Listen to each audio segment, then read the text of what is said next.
Maudire. Un conte de fées romantique racontant Rose Rouge. Écrit par Demelza Carlton. Copyright Lost Plow Press 2025. Chapter 1. 1.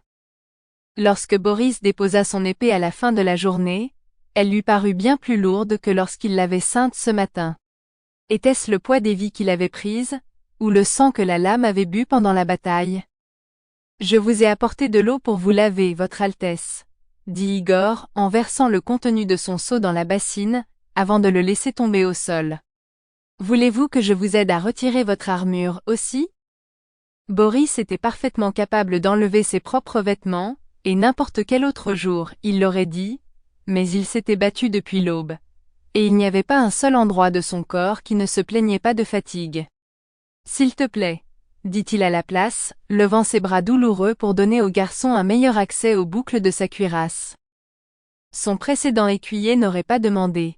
Il se serait simplement rendu utile, mais Kirilu avait obtenu son titre de chevalier il y a maintenant 1 an, et il servait désormais le frère de Boris, Yarik, dans le nord. Igor avait encore besoin de grandir, ainsi que d'apprendre beaucoup, avant d'être aussi bon que Kirilu.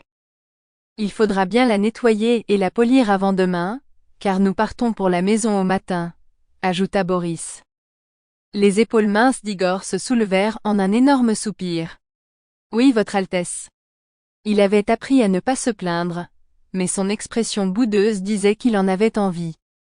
Boris cacha son sourire.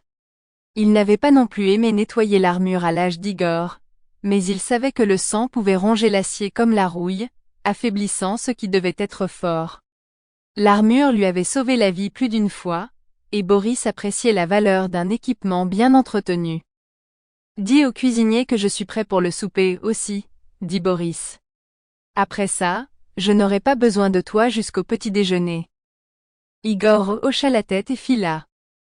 Boris eut à peine le temps de finir de se laver, et de mettre des vêtements propres avant que ses chevaliers ne commencent à arriver, pour livrer leur rapport sur la bataille du jour.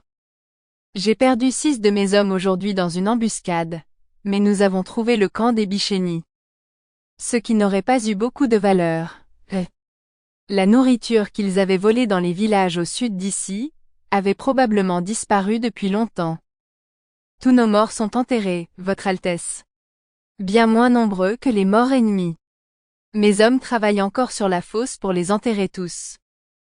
Boris n'était pas sûr que les Bichéni apprécieraient l'enterrement chrétien que ses hommes leur donnaient, mais comme ils étaient morts, ils n'allaient probablement pas s'en plaindre. Sample complete. Ready to continue?